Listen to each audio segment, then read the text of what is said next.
Bien, tú sabes que la premisa fundamental de este blog, de estos videos, de este canal, es que la realidad ya fue escrita, la realidad ya se descubrió, la realidad de las cosas. Alguien la encontró ya, merced a su reflexión, a su investigación, y la plasmó en un libro. Evidentemente, quien busca la verdad, quien busca la realidad de las cosas, debe hacer el esfuerzo de leer esos libros, de reflexionar y de hacer su propio aporte. Es la única manera de ir avanzando en el encuentro con la verdad última, con la verdad plena. Mientras tanto, al parecer, nos vamos sintiendo satisfechos con pequeñas verdades o con verdades a medias. Hoy vamos a hablar y vamos a comentar el texto de Jean Piaget, Psicología y Pedagogía, un pequeño libro de la editorial Siglo XXI, un libro de 200 páginas, que como subtítulo dice cómo llevar la teoría del aprendizaje a la práctica docente. Cómo llevar la teoría del aprendizaje a la práctica docente. Voy a hacer aquí un spoiler. En realidad el subtítulo no se cumple a cabalidad en este pequeño libro. Es más bien teoría, es más bien historia de la pedagogía, pero tiene algunas frases, algunos párrafos muy interesantes. Y en este breve video quiero comentarte algunas de las notas que yo tengo de este libro. Más adelante es muy posible que vuelva a subir algo relacionado con este libro, porque todo libro hay que releerlo. Después, pasado algunos años, todo libro hay que releerlo porque es posible descubrir nuevas ideas y con los conocimientos que uno va adquiriendo, con la experiencia que uno va adquiriendo, es posible volver a descubrir nuevas cosas que te plantean otra realidad, ¿no? Ese es el camino de la realidad. Vamos allá entonces. Vamos a la página 15 de este libro. Dice un pequeño párrafo. Nuestro punto de partida nunca serán las consideraciones teóricas, sino los hechos, que tarde o temprano las vuelven necesarias. Los hechos, que tarde o temprano vuelven necesarias las consideraciones teóricas. Nuestro punto de partida, dice el autor, dice Jean Piaget, nuestro punto de partida serán los hechos, las cosas que ocurren, que tarde o temprano vuelven necesarias las consideraciones teóricas. Esta frase es susceptible de muchos comentarios que eventualmente podrían estar de acuerdo o no con ella. Yo, por ejemplo, no estaría de acuerdo si es que la muevo un poco de contexto. Yo digo que la psicología, por ejemplo, la psicología como ciencia, no debe cambiar sus postulados, aunque comiencen a aparecer por todos lados hechos que parecieran obligar a ello. Aquí el libro dice que el punto de partida serán los hechos, que tarde o temprano vuelven necesarias las consideraciones teóricas. Bien, en el caso de la psicología, a mí me parece que esta no debe cambiar, modificar sus postulados, aunque comiencen a aparecer hechos que parezcan obligar a ello. Debiera más bien explicar mediante sus postulados por qué es que aparecen esos hechos o fenómenos nuevos.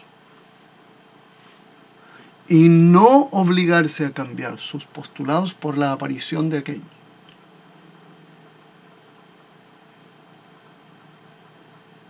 Eso parecería retroceder en sus planteamientos.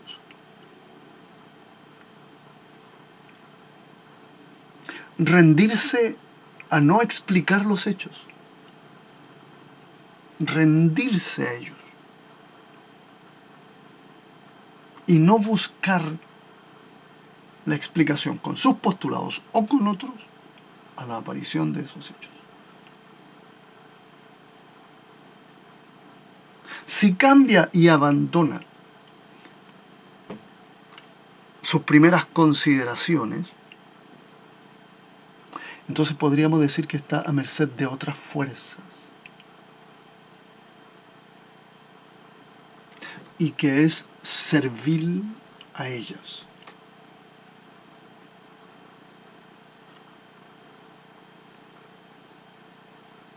Estas fuerzas pueden ser políticas o económicas, ideológicas. Las fuerzas políticas y económicas suscitan cambios en el comportamiento de las personas, que no son naturales, ni pertenecen necesariamente a la estructura humana, sino que son más bien inducidos.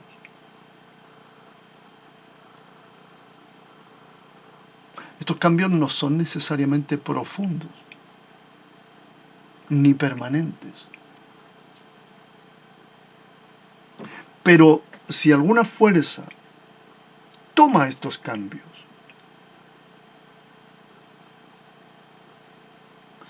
y pretende imponer consideraciones teóricas a partir de estos cambios en las personas, lo que hace es consolidar cambios de conducta o de comportamiento que comienzan a consolidarse como si fueran cambios permanentes. Porque no se explican, porque no se busca la comprensión del fenómeno, sino porque a partir de ellos se empieza a armar un nuevo constructo filosófico, político, económico, social, que los justifica y que los utiliza para permanecer en el tiempo y modificar ciertos aspectos sociales en bien de intereses particulares, de grupo, de ideas, de ideologías, de partidos. Cuando la ciencia psicológica explica los cambios, justificándolos y reconociéndolos, los avala. Y con ello avala la inducción, que es en definitiva manipulación. Cuando la psicología se rinde, abandona sus postulados y comienza a justificar esos cambios y a explicarlos merced a sí mismos o a fuerzas externas, está avalando la aparición de esos cambios.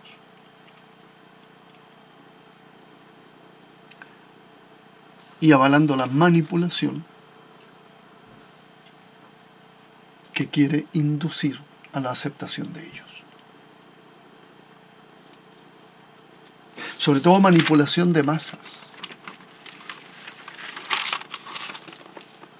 Pero claro, existe un contrapunto poderoso que dice: si la psicología no cambia sus postulados para explicar los nuevos fenómenos, entonces no avanza. La psicología de hoy no puede explicar los fenómenos de hoy con sus postulados de hace 100 años.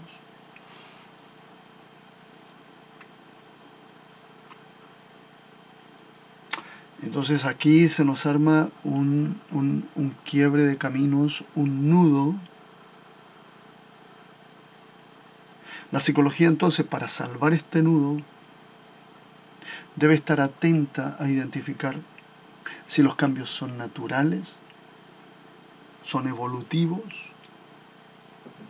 o son inducidos y manipulados. Es la única manera que tiene la psicología, pero tiene una manera de identificar y de salir de ese nudo. Si por una parte no debe rendirse a la aparición de nuevos fenómenos para explicar los fenómenos en sí mismos, sino que debe explicar la aparición del fenómeno con sus propios postulados. Pero si por otro lado no puede hacer eso con postulados añejos, entonces su única salida es observar si la aparición de esos nuevos fenómenos son inducidos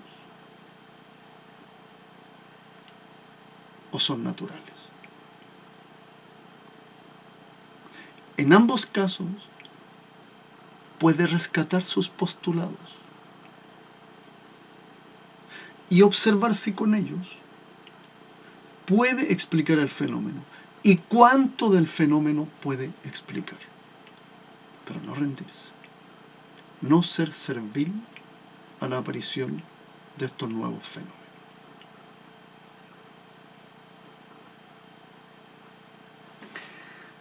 En la página 16 dice: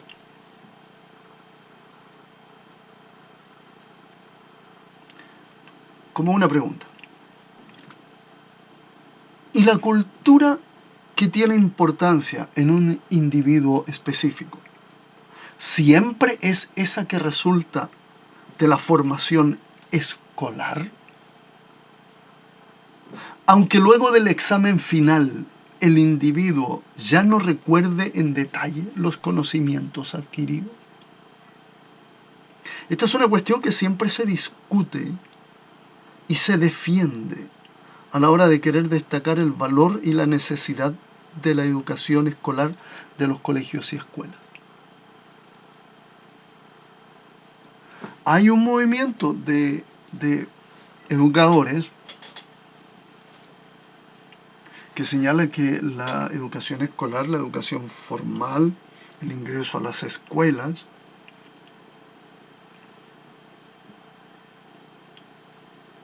ya no es necesario.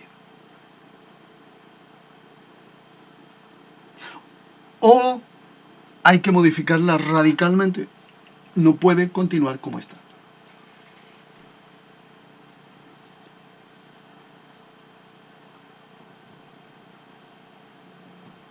Quienes defienden la posición contraria señalan que si eliminamos la educación formal de 10 o 12 asignaturas o cursos, ¿quién es capaz? ¿Quién es capaz? ¿Cuántos son capaces? ¿Cuántos alumnos, cuántos jóvenes, cuántos niños son capaces de internalizar todos los conceptos de 12 temas, de 12 asignaturas?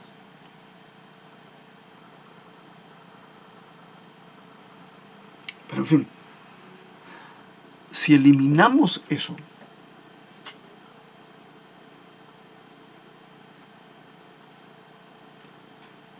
hacemos un gran daño a la cultura general. Por lo menos que los niños tengan cultura general, dicen algunos. Por lo menos que estas asignaturas les sirvan como cultura general. Que el pueblo que no es educado es inculto. Es que los poderosos no quieren que pienses. Entonces quieren eliminarte las asignaturas. etcétera, etcétera. Objeciones que terminan siendo verdaderos dogmas, puesto que nadie puede desarrollarlos o explicarlos sin recurrir nuevamente a la escolaridad y sus características: calidad, equidad, gratuidad.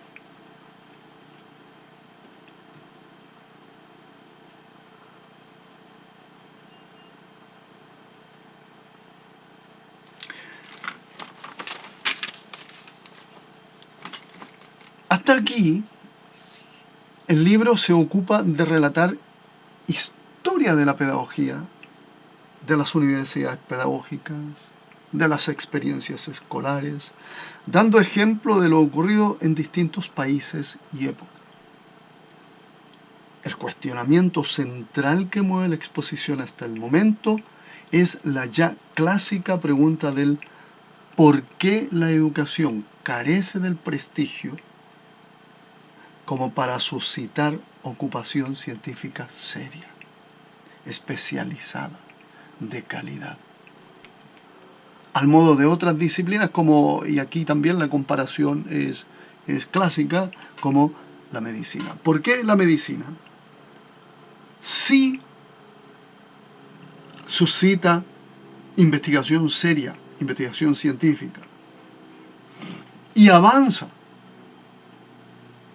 De manera que, y este ejemplo nuevamente es clásico, de manera que si un médico del pasado viniese a ocupar un quirófano hoy día, se encontraría con serias dificultades para realizar una cirugía. En cambio, si un profesor de hace 100 años viniese hoy día a una aula de clases a enseñar, se daría cuenta que no tendría mucha dificultad. Bastaría que adaptara algunas cosillas, pero podría realizar su clase. La única dificultad sería la oposición de los propios alumnos, que ya no son tan obedientes, no aceptan fácilmente que alguien les comunique conocimiento. No aceptan que alguien les comunique conocimiento tan fácilmente como hace 100 años o como hace 50 años.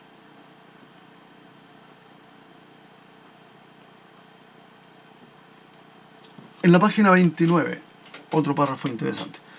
Durkheim quizás simplificó demasiado las cosas al sostener que el hombre que la educación desea es producto de la sociedad, no de la naturaleza.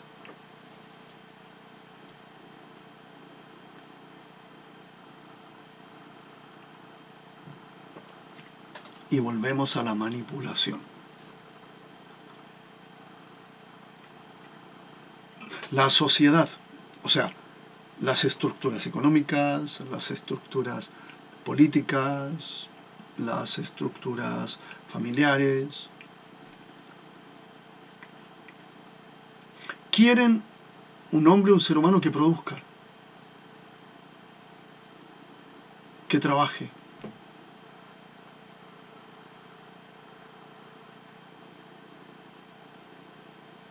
Y entonces, todas las creaciones, todos los marcos teóricos, todo el proceso de formación tiene ese norte: producir. Hagamos que los jóvenes terminen una carrera para que pueda producir. Todo el camino, desde el ingreso a la escolaridad hasta que salen del colegio, tiene esa finalidad: que el joven adquiera herramientas necesarias para que pueda producir, ganarse la vida, pero produciendo para otros también, y para otros. Las escuelas hoy en día, por lo menos aquí en Chile, y estoy seguro que en el resto del mundo también, no están estructuradas para enseñar a los niños y jóvenes a, em, a emprender por sí mismos. Están estructuradas para enseñarles a los jóvenes a buscar trabajo, a producir, pero buscando trabajo, buscando trabajar para otros.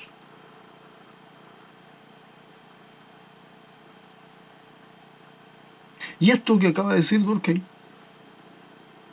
que el hombre que la educación desea es el producto de la sociedad, no de la naturaleza.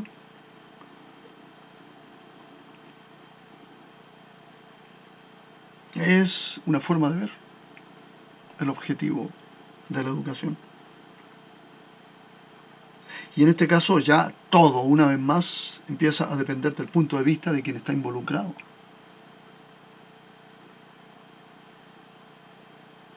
Así las cosas, no es difícil la manipulación de las masas. Cuando las mismas masas están manipuladas para ser manipuladas.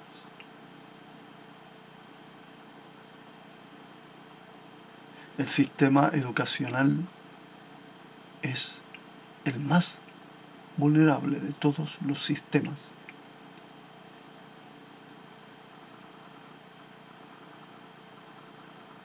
Y el más fácil de secuestrar por las fuerzas políticas, por las fuerzas sociales. Cuando una fuerza política logra manipular el sistema educativo, está haciendo un trabajo a mediano o largo plazo para eternizarse como fuerza política o como fuerza social. Entonces, manipula al hombre,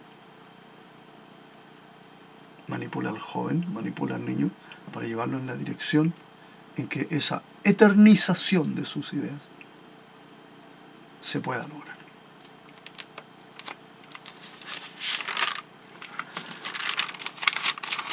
Hoy, por estos días, justamente estamos finalizando el año escolar.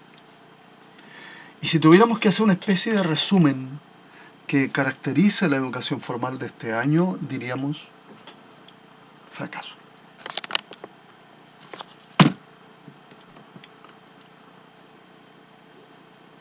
Sé que algunos no estarán de acuerdo porque tuvieron un año espectacular. Es que siempre habrá espacios despejados en un día nublado, permítame el trazo poético.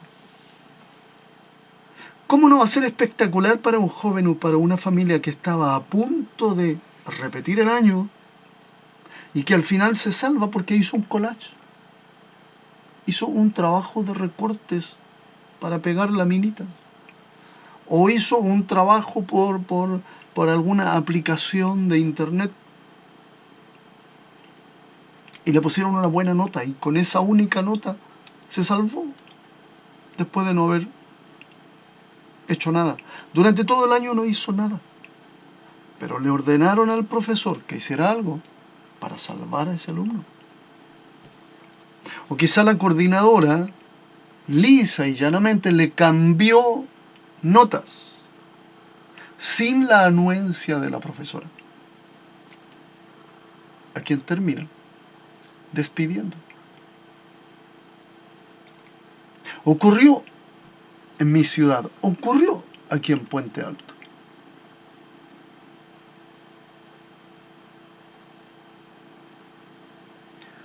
Hay tantos factores que llevan a los colegios a falsificar notas, que es eso precisamente lo que hace que el sistema escolar esté fallando y esté fracasando. Y es que los errores y la mediocridad chorrea en los colegios. A pesar del esfuerzo de los profesores por ser atractivos, por ser exigentes, pero terminan siendo aplastados por las exigencias de los coordinadores para cumplir con múltiples tareas sensibles.